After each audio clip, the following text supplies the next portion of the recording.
Bonsoir fidèles téléspectateurs, vous êtes en train de suivre tout de suite votre émission Alafia Hebdo. Alafia Hebdo, c'est une émission politique qui décrypte l'actualité de la semaine. C'est donc une émission hebdomadaire que vous pouvez suivre tous les samedis à partir de 21h15 sur Canal+. Au numéro 235, aujourd'hui nous recevons sur ce plateau Mahaman Sissé, il est le directeur éditorial du journal L'Observatoire. Mahaman Sissé, bienvenue. Merci Baba pour l'invitation, puisque vous l'avez voulu depuis un moment. Je n'ai pas pu en tout cas honorer cette invitation. C'est quand même un plaisir d'être sur Alafia TV, et une télévision pour moi qui a cette particularité quand même de parler à nos communautés, d'abord dans la langue officielle, le français, dans les autres langues, notamment le soreil, le tamashek et l'arabe. En tout cas, ce que je peux vous souhaiter, c'est qu'on va et surtout, en tout cas, rester courageux. Merci beaucoup, Mahaman Sissé. Merci d'avoir accepté notre invitation. À ses côtés, nous avons Ibrahim Meiga. Ibrahim Meiga est analyste sur des questions sécuritaires et de paix. Merci, Ibrahim Meiga, d'être là.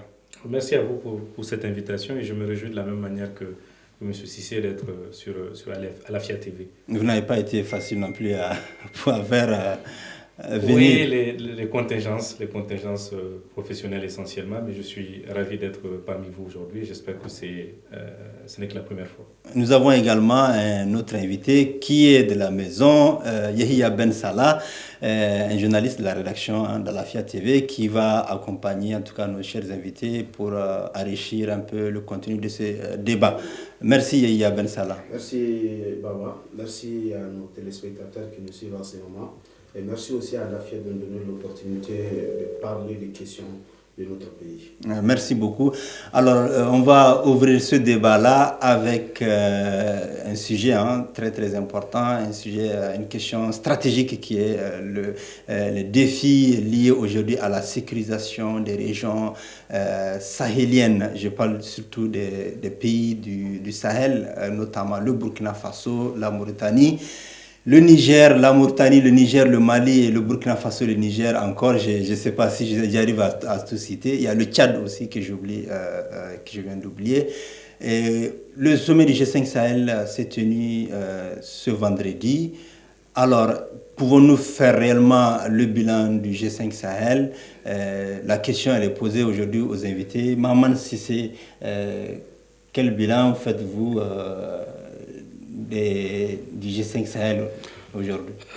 Du sommet ou du G5 Sahel? Du G5 Sahel de façon générale avant d'arriver au sommet. Le bilan d'abord, c'est un bilan mitigé, puisque le G5 Sahel, c'est quand même pour lutter contre le terrorisme dans les 5 pays que vous avez cités, le Tchad, le Mali, le Niger, la Mauritanie et le Burkina.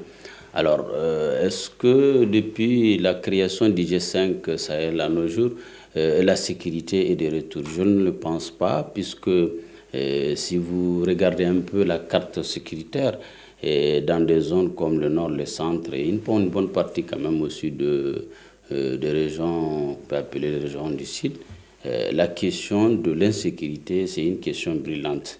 Alors, si vous essayez en tout cas d'aller en profondeur, on peut dire que les G5 Sahel, si on devait faire un autre bilan, c'est le fait quand même que ces pays, en tout cas, ont accepté, les armées de ces pays ont accepté quand même d'être ensemble.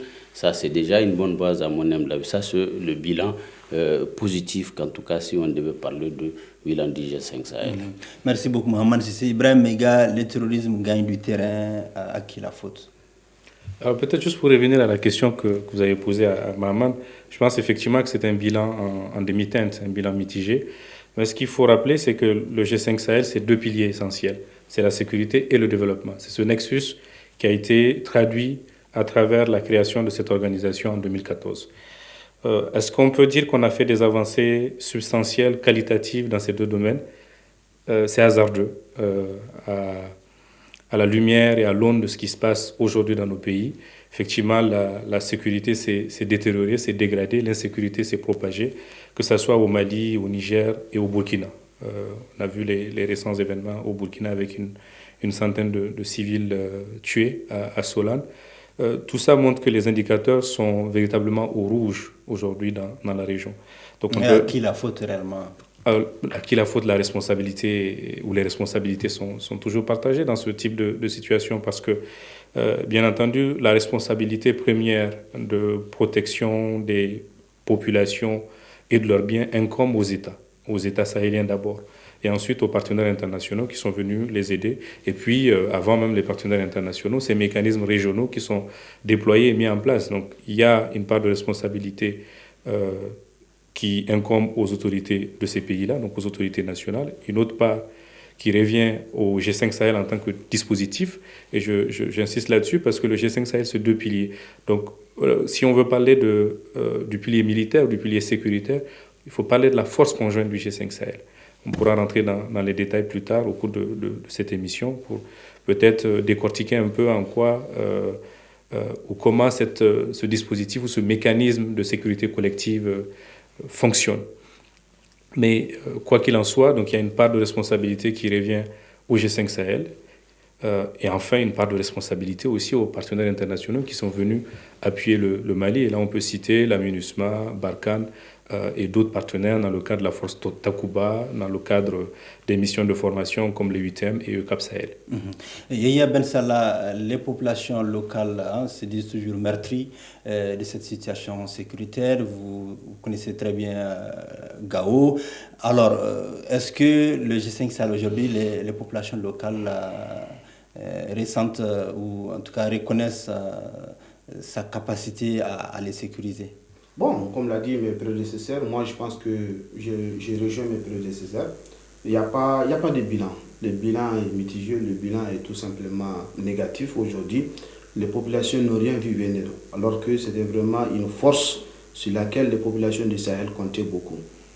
Mais aujourd'hui, quand vous prenez un peu les populations qui vivent dans la bande sahélo-saharienne, vraiment, c'est la misère totale. C'est la misère totale. À chaque jour, on assiste à des déplacés, à des centaines, à des milliers de déplacés, à des réfugiés qui sont un peu éparpillés un peu partout. Par exemple, vous prenez aujourd'hui la zone de Ansongo, qui est un peu proche de la zone des 3 frontières, sur le chaos total. On ne voit même pas un impact de cette force-là qu'on appelle la force du G5 Sahel. Donc moi, je pense qu'aujourd'hui, les populations ne sont pas du tout satisfaites vraiment du résultat. S'il y a même des résultats, je préfère me réserver sur ça, parce que je ne vois pas quand même du concret. Parce qu'aujourd'hui, les populations, elles ne demandent que du concret. Et on ne voit pas vraiment du concret de la part de cette force-là qui a vraiment toutes les difficultés du monde pour démarrer, des difficultés financières, des difficultés sur le plan matériel, des ressources humaines aussi manquent à cette force-là. Donc il y a beaucoup de choses à revoir. Maman, c'est par rapport surtout à la gestion durable de ces conflits, de ces tensions, de cette insécurité grandissante, est-ce que les communautés ne doivent pas se réorganiser pour prendre en main leur destin? Parce que le problème qui se pose tout le temps, c'est que les communautés souvent se font représenter par des gens pour aller régler leurs problèmes. Et ces gens-là ne font jamais en réalité de compte rendu, de restitution, pour qu'elles puissent comprendre réellement quels sont les enjeux de tout ce qui se passe. Aujourd'hui, quelle doit être la part de responsabilité de ces communautés-là? D'abord, la première part de responsabilité, c'est d'abord que les communautés elles-mêmes, au niveau local, acceptent de s'organiser. Il ne faut pas que c'est des gens comme nous qui vivent à Bamako qui dictent en tout cas la conduite à tenir à quelqu'un qui est à Bourem, à Tombouctou, à Diré ou ailleurs. Il faut d'abord qu'au niveau local, il puisse y avoir quand même des actions qui en tout cas fédèrent les différentes communautés. Alors on peut s'inquiéter seulement le fait que au niveau des communautés, déjà il y a des groupes armés qui se donnent la paternité de la gestion de questions locales. Vous voyez, dans chaque communauté, il y a des groupes armés. Alors, c'est là où il y a des inquiétudes. Est-ce que ces groupes armés ont pu aider, en tout cas, à asseoir véritablement, d'abord, la sécurité et, deuxièmement, les développements qu'on ne voit pas, qu'Ibrahim Meiga en parlait tout de suite. Alors, je pense d'abord au niveau local, les gens doivent s'organiser. Quand les gens s'organisent au niveau local, et que désormais, ceux qui seront élus au niveau local sont des gens qui vivent en tout cas au sein des communautés, ce n'est pas des gens comme Baba Meiga qui vit à Bamako. ou moi. Donc je pense que c'est à partir de ce jour qu'on peut véritablement penser qu'il y aura en tout cas des solutions. On revient un peu au sommet du G5 Sahel qui s'est tenu ce vendredi en visioconférence.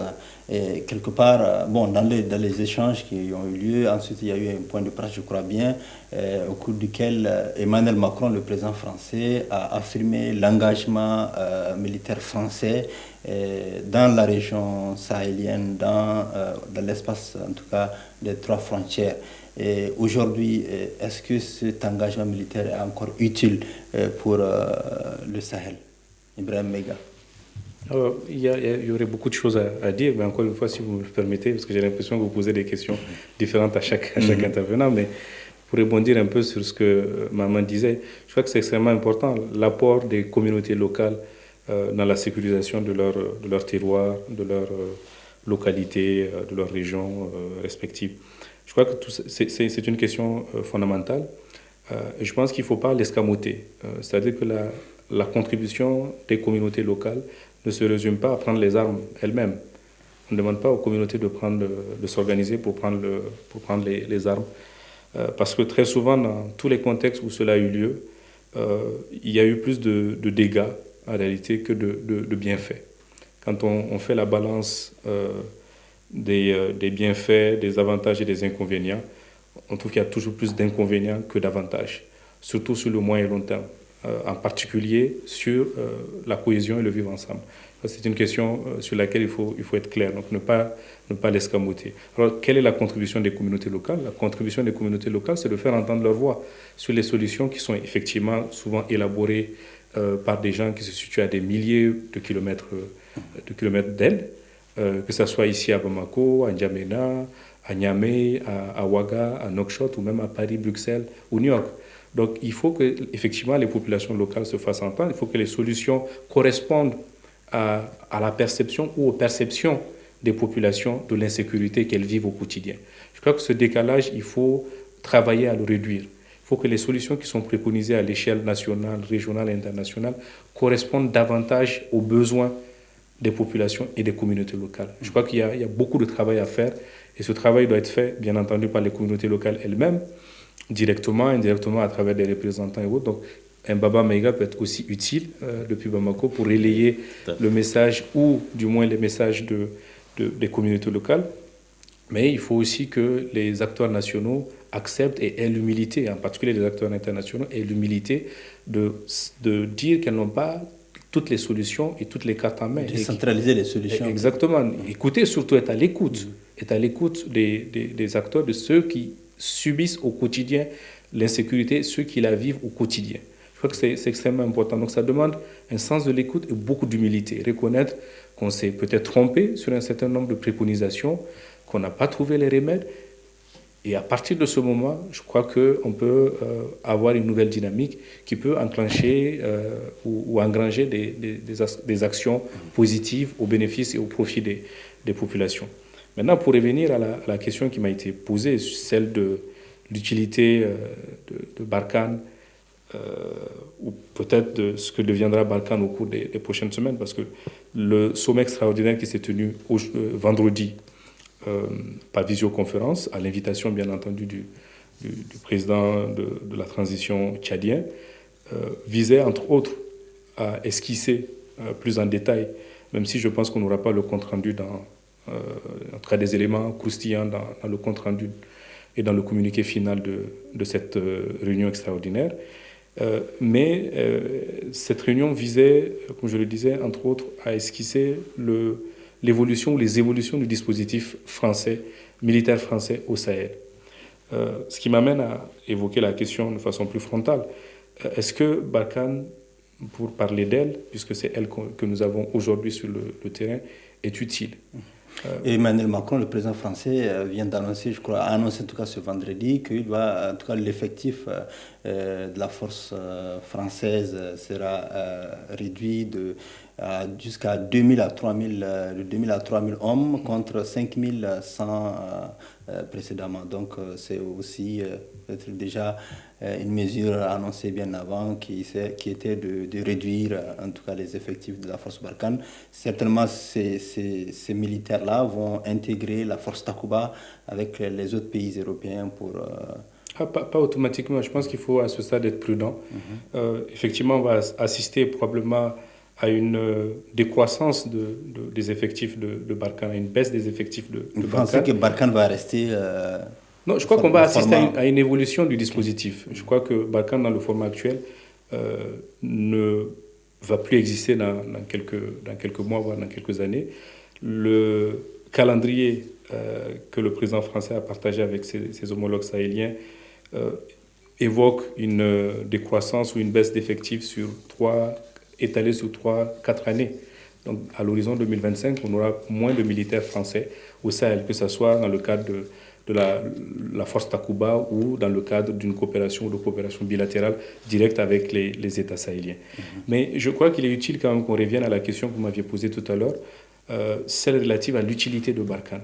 Je crois que c'est une question à laquelle on répond souvent de façon tranchée. Or, c'est une question extrêmement complexe. Ce qu'on constate sur le terrain, c'est que, effectivement, le niveau de sécurité souhaité n'est pas encore atteint. Mais il y a des résultats tangibles, que ce soit dans le cadre d'opérations menées par la force française Barkhane ou dans le cadre d'opérations conjointes menées avec les États ou les forces armées des États sahéliens, que ce soit les forces armées maliennes, les forces armées. Il y a eu un certain nombre, pour ne citer que ces opérations-là. Yahya Ben Salah n'était pas pour... en tout cas, il ne disait alors, pas... Non, est-ce que les résultats... Quels sont ces résultats? Alors, la nuance est importante, c'est-à-dire que l'élimination de cadres de l'État islamique au Grand Sahara, de cadres du groupe de soutien à l'islam musulman, n'engendre pas automatiquement une amélioration de la sécurité. Je crois que c'est ce lien souvent qui est recherché, mais qui n'est pas toujours évident. Donc ce n'est pas parce qu'on neutralise une vingtaine ou une trentaine de terroristes, comme on les appelle, que du jour au lendemain, la situation sécuritaire va s'améliorer. On est dans le cadre d'un conflit asymétrique, donc ils n'ont pas besoin nécessairement d'être des milliers pour créer le désordre et alimenter l'insécurité. Évidemment, les populations à Gao, à Tombouctou, à Kidal et de plus en plus à Mopti, à Ségou, ne ressentent pas et n'ont pas la perception que je viens de vous dire. Ça, on est sur des choses plus mathématiques, mais bien entendu, la perception des gens, c'est que l'insécurité progresse et malgré les relatifs succès militaires, c'est important de le dire, succès militaire, cela ne se traduit pas par un bien-être ou un mieux-être sur le quotidien des populations. Alors, Yahya Ben Salah, l'engagement militaire, comment vous l'évaluez aujourd'hui? Bon, l'engagement militaire français, bien sûr. Bon, moi je pense qu'aujourd'hui, qu'on se dise la vérité, la force Barkhane est là depuis à peu près plus de 7 ans, ou bien 8 ans à peu près. Serval ensuite Barkhane. Serval ensuite Barkhane. Aujourd'hui, quand même, il faut reconnaître que la force Barkhane a fait des succès. Elle a quand même des résultats à son compte, à son actif. Mais il faut reconnaître, il faut se poser la question cependant, est-ce que cette force fait réellement le travail demandé? Est-ce qu'elle fait réellement le travail demandé? Parce que, comme l'a si bien dit Ibrahim, tout à l'heure, aujourd'hui, on assiste à une montée progressive des djihadistes. En 2012, c'était seulement à partir de Douanza. Aujourd'hui, on est en 2021, les djihadistes sont aux portes de Bamako. Donc, il faut se demander réellement, est-ce que c'est la force Barkhane qui ne fait pas correctement son travail, ou bien il n'y a pas une meilleure coordination entre cette force et les forces du Sahel, les forces nationales, en quelque sorte. Quand même, il y a quelque chose qui ne va pas. Tout n'est pas dit dans cette histoire de Barkhane, du G5 Sahel, des États du Sahel. Parce que moi, je me demande aujourd'hui, quelle est l'utilité même de Barkhane? C'est quel terrain Barkhane joue réellement, en réalité? C'est quel terrain Barkhane joue réellement? Parce qu'il faut reconnaître que ça ne va pas du tout. Ça ne va pas. Sur tous les plans, ça ne va pas. Donc, il faut se poser la question, est-ce que Barkhane joue réellement le jeu demandé? C'est la question qu'on se pose aujourd'hui. Et moi, je pense que le jeu n'est pas franc, le jeu n'est pas correct. Il y a beaucoup de choses. Qu'est-ce qui n'est pas franc dans le jeu, Yahya Ben Salah? Bon, le jeu n'est pas franc parce qu'il est inadmissible, il est incompréhensible qu'on ait plus de 5000 et quelques militaires français sous le sol dans le Sahel, plus de combien de militaires de Nations Unies qui sont au Mali, avec les forces du G5 Sahel. Tout est là. Chaque fois, on commande auprès des Européens, on commande par-ci, par-là de l'argent pour venir, pour dire qu'on vient aider le Sahel. Mais jusque-là, ça ne va pas. Jusque-là, on compte des centaines de milliers de morts chaque jour. Chaque jour, c'est les déplacés. Chaque jour, c'est la misère, c'est la galère qui se vit dans ce pays du Sahel. Donc, à un moment donné, il faut évaluer réellement le bilan de Barkhane. Moi, je pense que le bilan n'est pas du tout positif. Le bilan est mitigé, le bilan est vraiment négatif. Il y a des choses à revoir. Même la politique française au Mali, il y a beaucoup de choses à revoir. Je ne suis pas contre la France, je ne suis pas contre le peuple français, mais la politique, l'engagement militaire français au Mali, il y a des choses à revoir. Mais si je peux très rapidement répondre avant de passer la parole à Mahaman, je crois que quand on fait le bilan d'une opération, que ce soit Barkhane, Serval, ou d'une action tout court, d'une action militaire, je crois qu'il y a des éléments importants dont il faut tenir compte. Le premier élément, c'est le mandat de la force ou les objectifs de l'action. C'est-à-dire, quel est le mandat aujourd'hui de Barkhane? Le mandat de Barkhane, je comprends la frustration exprimée par Yaya à travers son propos et cette appréciation négative de l'impact ou de l'action de Barkhane sur le terrain. Mais en même temps, ce qui est demandé à Barkhane, c'est quoi concrètement? C'est d'appuyer, d'accompagner les forces armées sahéliennes dans leur montée en puissance. Ça, c'est un premier critère sur la base duquel on peut évaluer le bilan de l'opération française. Est-ce qu'il y a une montée réelle en puissance des armées? Ça, c'est le premier mandat. Le deuxième, enfin le premier élément du mandat de Barkhane. Le deuxième élément dont il faut tenir compte, c'est de neutraliser les groupes armés terroristes. Ou en tout cas, de leur porter des coups durs. Est-ce que cet objectif est atteint? Ça, c'est une question qu'il faut se poser. Le troisième élément, et qui peut servir d'indicateur pour évaluer l'utilité et l'efficacité de Barkhane, c'est de jouer, en tout cas de contribuer à l'amélioration d'une meilleure contribution du dispositif international déployé au Sahel. Ce sont ces trois premiers éléments-là qu'on doit analyser, qu'on doit passer au crible avant éventuellement de rajouter les perceptions des populations qui sont aussi importantes. Mais je ne pense pas qu'il soit juste d'évaluer l'utilité, enfin l'efficacité, même pas l'utilité, l'efficacité d'une action uniquement à l'aune de la perception de ceux qui sont censés recevoir. Bien entendu, les perceptions des populations sont importantes parce que, in fine, ce sont elles qui sont visées par ces actions. C'est leur quotidien qu'on essaie d'améliorer. Donc, si elles ne sont pas satisfaites, évidemment, la mission n'est pas remplie. Mais quand on fait une évaluation d'un dispositif aussi complexe que Barkhane, je pense qu'il faut convoquer tous ces éléments-là, y compris le mandat de Barkhane. Je pense que ce sont des éléments très importants quand même, mais vous, quelle est votre évaluation? Bon, je pense que, comme l'a dit Ibrahim, je crois on comprend la frustration de Yaya, parce que tout simplement, les populations d'Israël, les populations maliennes en particulier, pensent que si Barkhane est sur place, la question du tourisme est forcément à gérer parce que Barkhane a les moyens, Barkhane a d'abord les moyens militaires. Il y a d'autres aussi qui se disent, Mahaman, si Barkhane part, au moins les djihadistes, parce qu'ils demandent au niveau local, en tout cas dans certains villages, ils disent, bon, il faut que les forces étrangères partent et puis nous, on va tout arrêter. Même si ce n'est pas forcément, peut-être, ce ne serait pas le cas. Il y a un paradoxe. Quand vous demandez, par exemple, vous écoutez en tout cas les doléances de certains groupes, que vous appelez le groupe djihadiste, et leur doléance, c'est que les forces françaises puissent quitter le territoire. Alors, de l'autre côté, si on voit ceux qui aujourd'hui forment le groupe djihadiste, c'est quand même des gens, c'est-à-dire les groupes djihadistes sont parvenus à recruter au niveau local. Aujourd'hui, ce n'est plus des Sahraouis, des Mauritaniens ou autres qui alimentent aujourd'hui l'insécurité, surtout qui anime en tout cas ces Katiba, c'est quand même des populations, des gens du terroir, des gens qui connaissent le terroir. Et c'est ces gens-là qui sont aujourd'hui dans ce... Donc, difficile aujourd'hui de dire que la force Barkhane peut réussir ou d'autres forces puissent réussir. Puisque il faut se rappeler quelque chose qui vient d'arriver. Récemment, vous avez vu quand même le président français qui a en tout cas qui est revenu sur sa décision. Qui est revenu sur sa décision, en tout cas, de continuer que les forces françaises puissent continuer à faire des opérations avec l'armée malienne. Et sur ce terrain, moi je pense que beaucoup de choses, on peut remarquer. C'est une décision salutaire pour vous? Une décision salutaire parce que moi je connais le terrain, chacun d'entre nous connaît bien le terrain. Et si il nous arrive quand même de se déplacer dans le nord, on sait bien, on peut en tout cas à tout moment rencontrer quand même des militaires français. Ce qu'ils font, je ne sais pas, mais je sais quand même que s'ils sont avec l'armée malienne, quand même, ils ne seront pas tentés quand même de faire autre chose. Moi, je ne suis pas dans la manipulation. Les gens qui pensent qu'aujourd'hui, il faut fort... Non, voilà, moi, je ne suis pas dans ça. Moi, j'étais sur le terrain. J'ai vu des militaires français qui aident des populations locales. J'ai vu des militaires français qui contribuent même au niveau local. Ils font des actions humanitaires.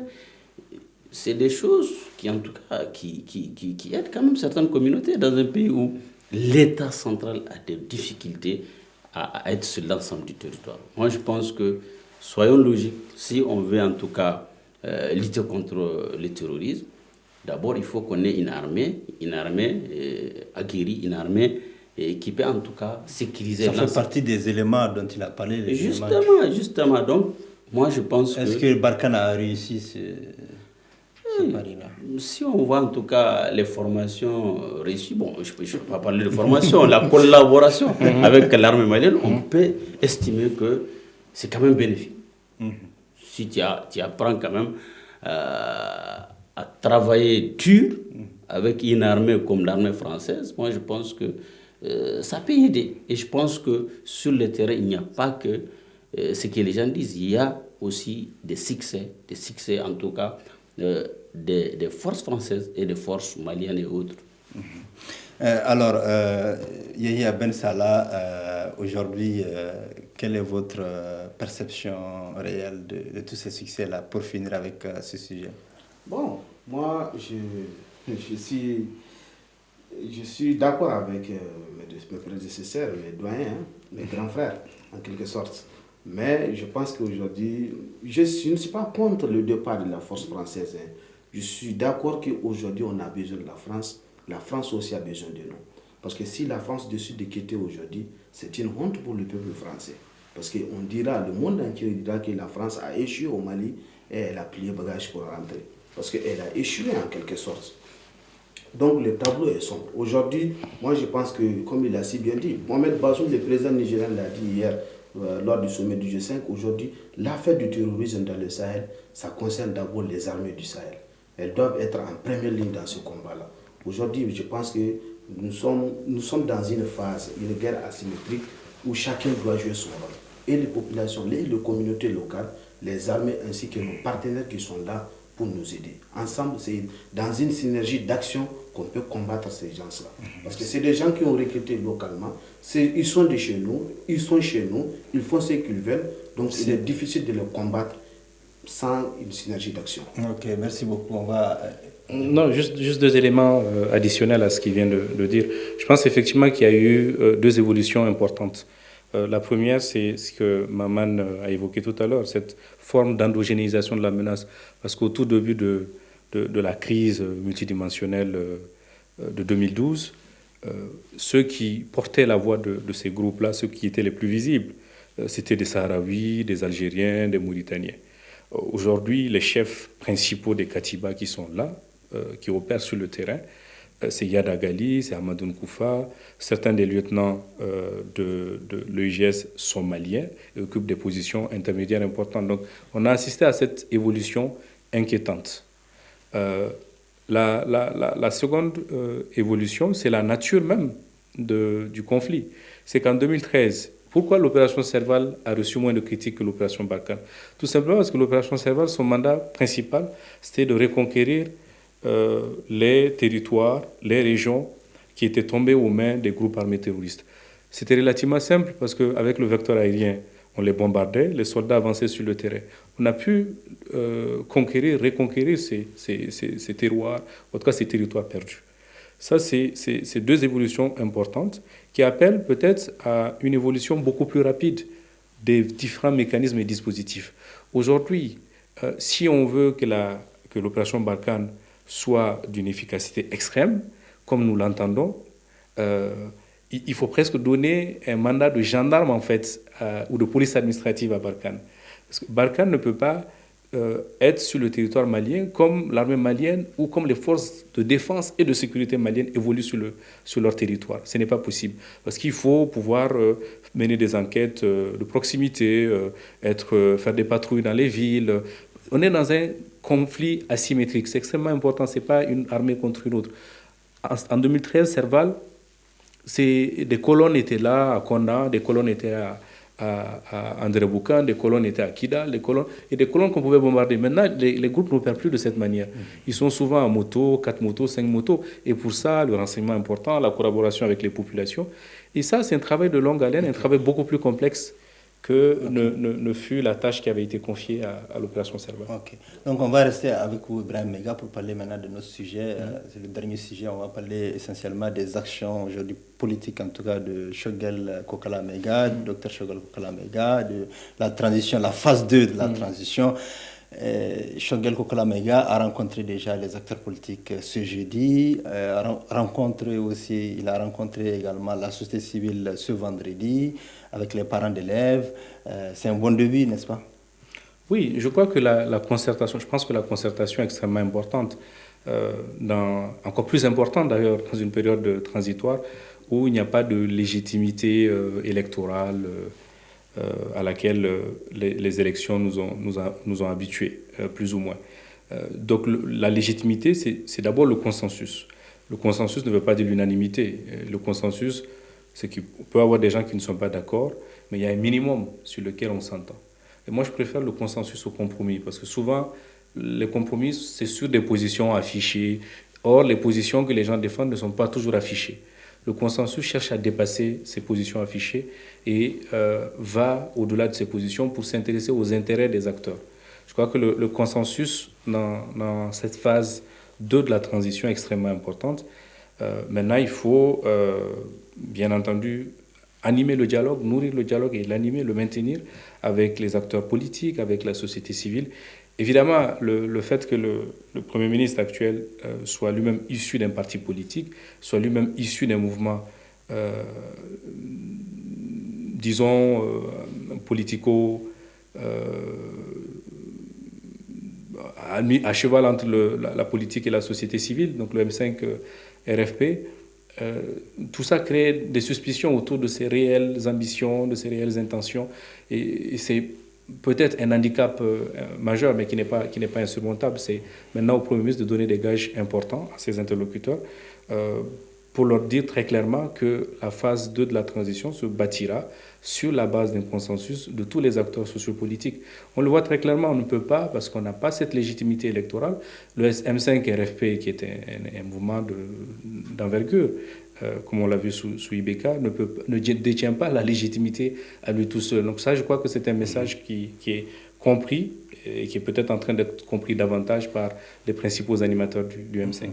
Yahya Ben Salah, depuis l'arrivée de Choguel Kokala à la primature, en tout cas, à la tête du gouvernement number 2, si je peux m'exprimer ainsi, de Isaac Assimi Goïta, qui a quand même été un des acteurs importants du parachèvement, entre guillemets, de ce qui s'est passé le 18 août dernier.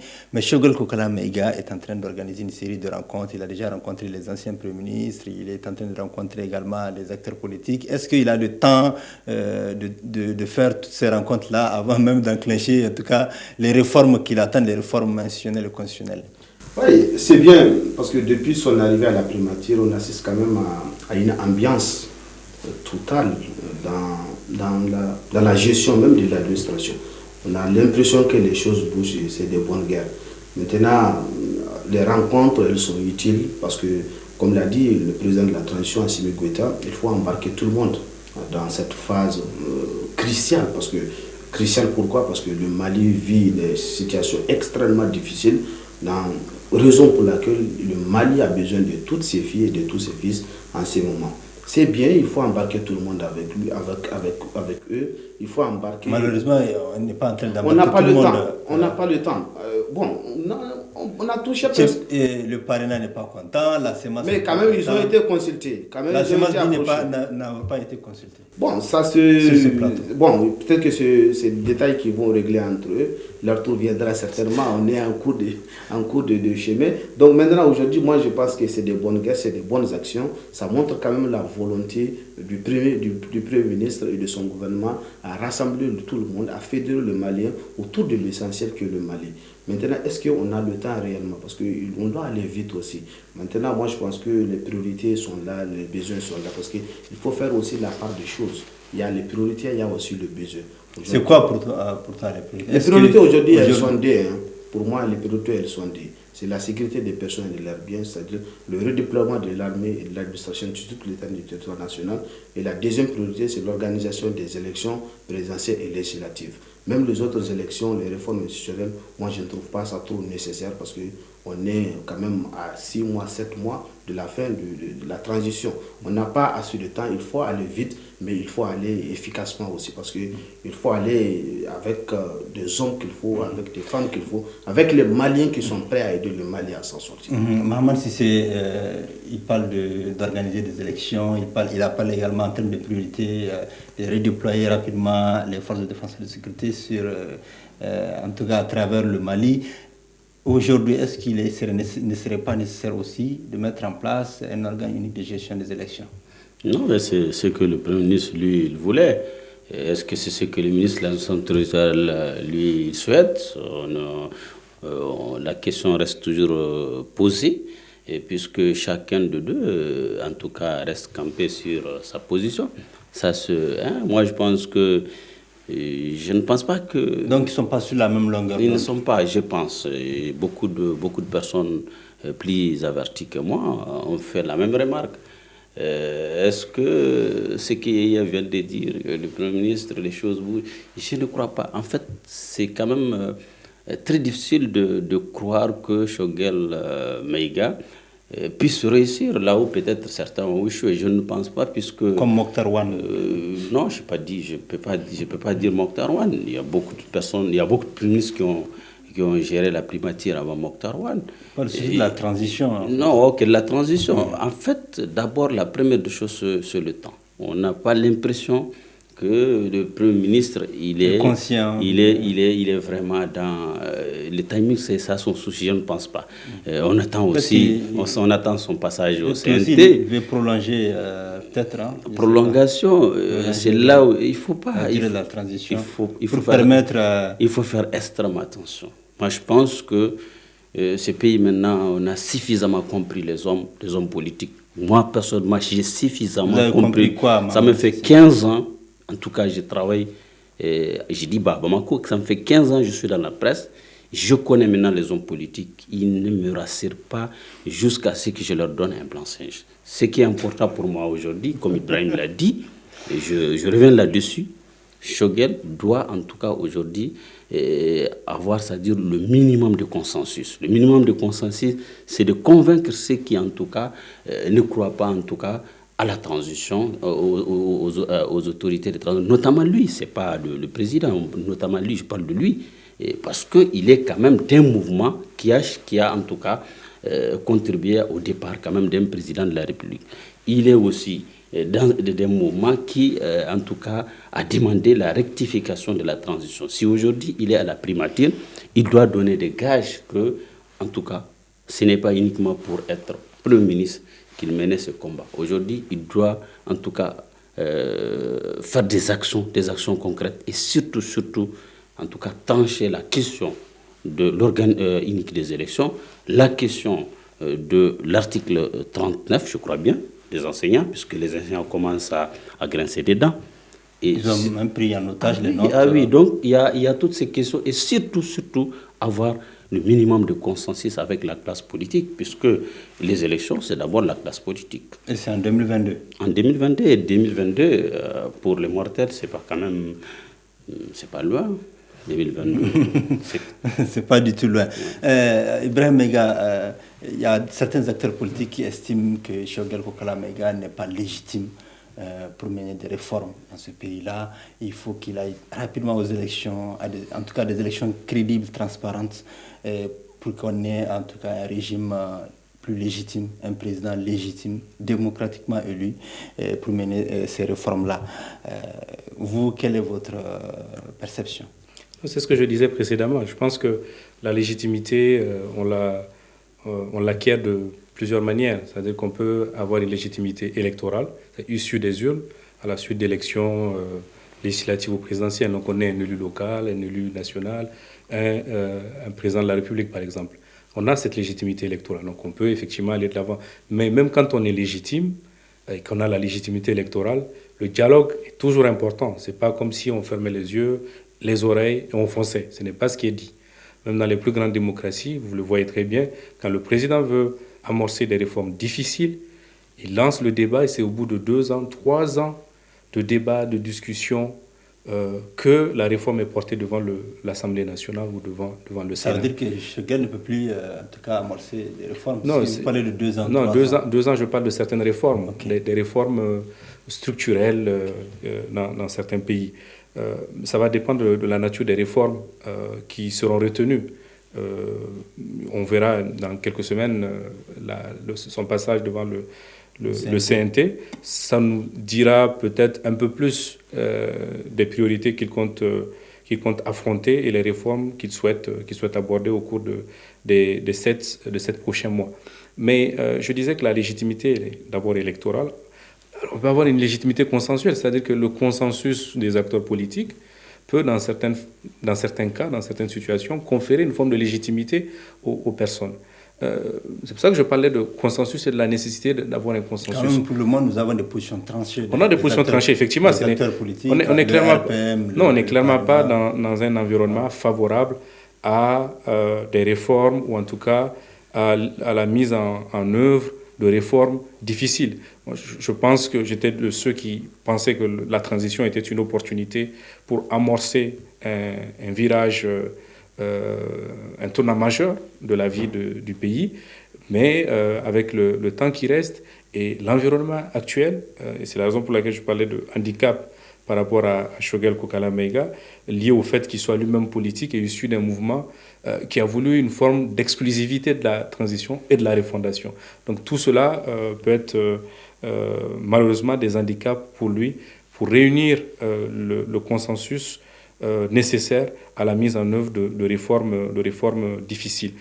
Je pense que pour le temps qui reste, effectivement, les priorités doivent être revues. La sécurité, puisque c'est la priorité numéro 1, et qu'elle conditionne dans certaines proportions toutes les autres actions et toutes les autres mesures. Notamment l'organisation même des élections. L'organisation des élections. Alors vous posiez la question tout à l'heure par rapport à l'organe unique de gestion des élections. Je crois que c'est une question fondamentale qui n'est pas encore tranchée de ce qu'on peut voir. Pour Choguel, la décision politique, elle est prise. C'est pas très clair parce que jeudi, quand il a rencontré la classe politique... il l'a dit devant la presse. Il l'a dit, mais il a eu des mots assez diplomatiques pour dire, bon, finalement, on a des éléments qui nous prouvent qu'on peut aller vers la mise en place de cet organe unique de gestion des élections dans le temps imparti qui reste, à savoir 7 mois. Mais en même temps, j'entends des réticences de la classe politique, d'une partie de la classe politique qui dit qu'il n'est pas possible, dans le contexte actuel, dans le temps imparti, d'aller vers la création d'un organe unique de gestion des élections et qui appelle à un renforcement des pouvoirs de la CENI. Je pense que ce n'est pas une panacée. Moi, je crois qu'il faut mettre le curseur sur des choses essentielles. L'organe unique de gestion des élections, c'est un moyen pour arriver à des... Ce n'est pas une fin en soi. Et malheureusement, je vois que sur tous les sujets, on aborde souvent les enjeux secondaires et non les enjeux fondamentaux et prioritaires. C'est un peu ce qui est dommage dans le débat ou dans les débats auxquels nous assistons au Mali en ce moment. L'organe de gestion des élections, si on peut le mettre en place dans le temps imparti, tant mieux. Si on ne peut pas le faire, ce n'est pas la fin du monde. L'essentiel, c'est d'avoir des élections crédibles, transparentes. Et en réalité, même le fait d'avoir un organe unique de gestion des élections en 6-7 mois ne nous garantit pas qu'il y aura des élections crédibles et transparentes à la fin, puisque ce n'est pas l'organe qui va fonctionner de lui-même. Il y a des animateurs, il y a des hommes et des femmes qui vont être à la tête, ou en tout cas qui vont faire le travail au sein de cet organe unique de gestion des élections. Et encore, ce qui fait planer une incertitude grandissante, importante quand même sur l'organe unique de gestion des élections, c'est que ça sera presque un test. L'élection présidentielle est le test de l'organe unique de gestion des élections. C'est-à-dire que on peut réussir l'élection comme on peut la rater. Et si on la rate, les conséquences, de mon point de vue, sont imprévisibles pour le pays.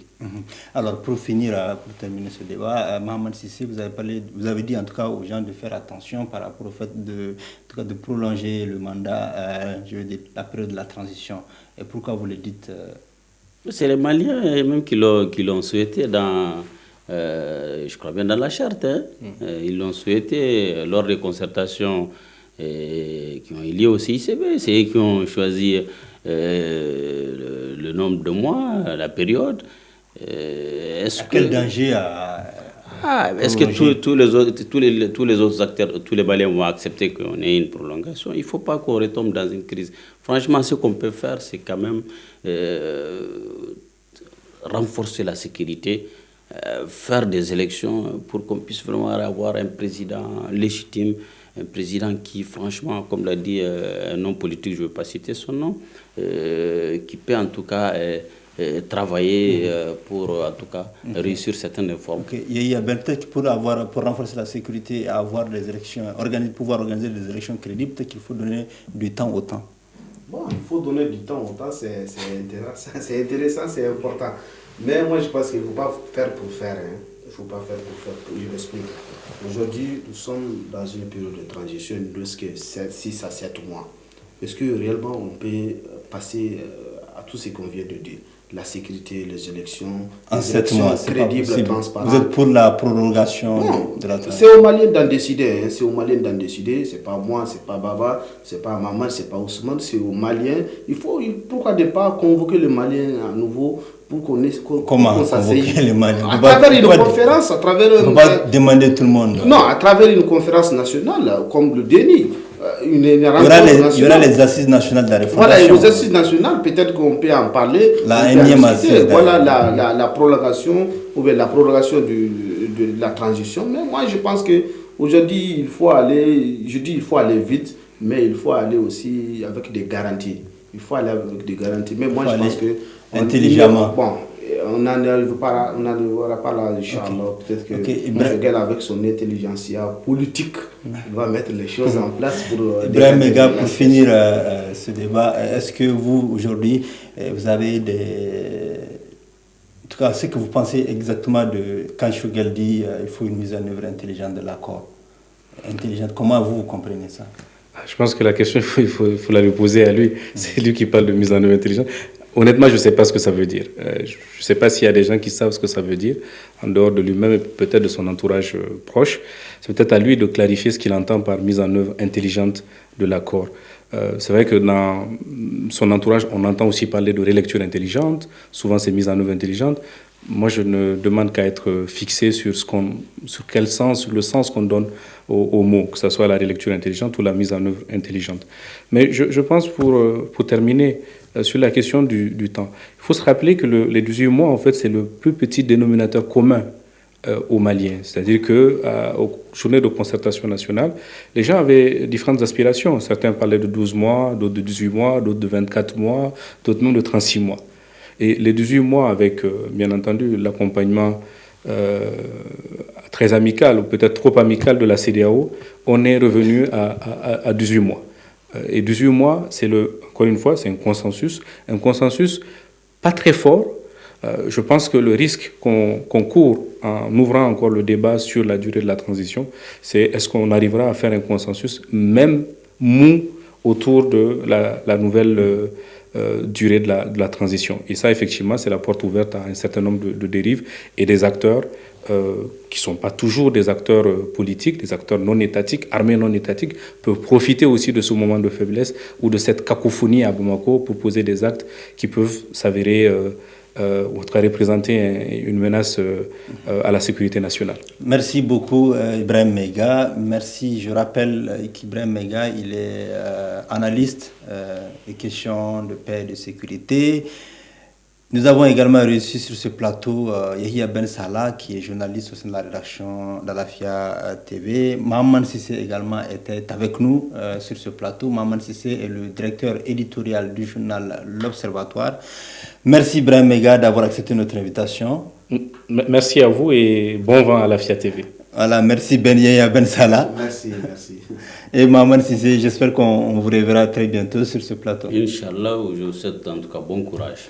C'était donc votre émission préférée Alafia Hebdo qui est diffusée tous les samedis à partir de 21h15, rediffusée le lendemain à la même heure. Vous êtes sur Alafia TV, Canal Plus 235. Au revoir et à très bientôt.